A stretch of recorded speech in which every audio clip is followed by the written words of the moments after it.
Welcome to today's Explainer. We are jumping right in, because today we're going to do an objective, highly structured deep dive into something we all interact with every single day. But honestly, we rarely stop to actually dissect it. We are talking about how modern news is packaged, rated, and consumed.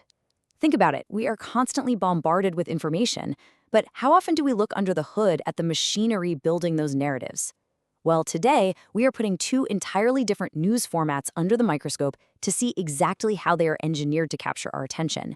It's a serious question. How well do you actually know the networks behind your daily news?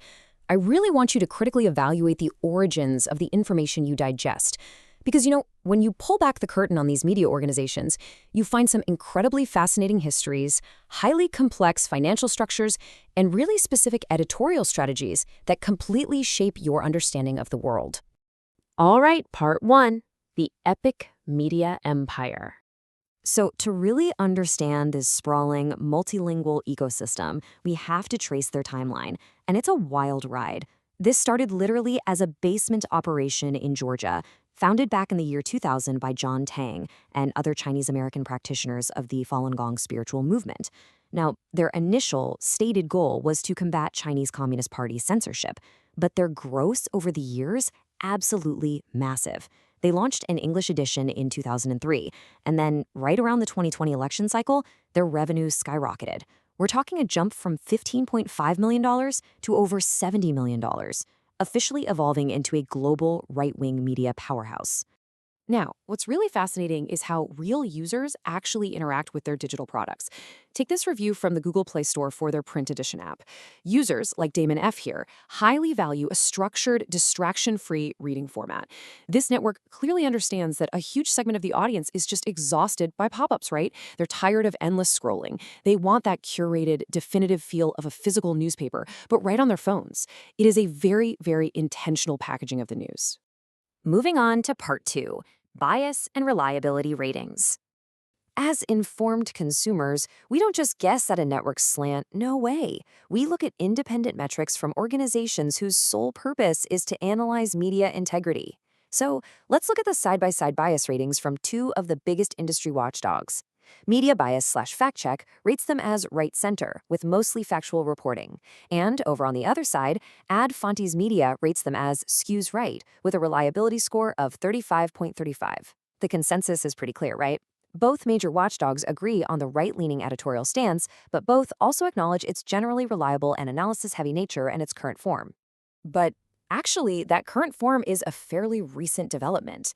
I should note that under new leadership, specifically CEO Janice Trey, who took over in 2024, the publication has made some highly measurable strides in correcting past reporting. According to those same watchdogs, they corrected or outright removed 41 of 50 previously false or misleading claims. And because of these reforms, they successfully transitioned their industry rating all the way from a questionable source up to that mostly factual rating. Which brings us to part three, the money laundering scandal. To fully understand this publisher impartially, we have to examine a major financial controversy that struck the organization's executive level. In fact, this is exactly what led to that change in leadership we just talked about. $67 million. That staggering sum is tied directly to a 2024 federal indictment by the Southern District of New York against the Epoch Times former chief financial officer, Bill Guan. It is a massive financial controversy that literally rocked the foundation of the media group. And the mechanics of this alleged scheme, it reads almost like a financial thriller. Federal prosecutors allege that Guan led an initiative where participants used stolen identities to illegally obtain unemployment insurance benefits. Step 2, those illicit funds were then used to buy discounted cryptocurrency and prepaid debit cards. And finally, Step 3, the money was allegedly laundered right back through personal bank accounts and accounts associated with the media company itself. Okay, part 4, inside an NTD broadcast. So how does a network with this specific background actually program a daily news show? Let's dissect a single morning broadcast from their sister television network, NTD, to see exactly what they feed their audience. It's a highly curated mix.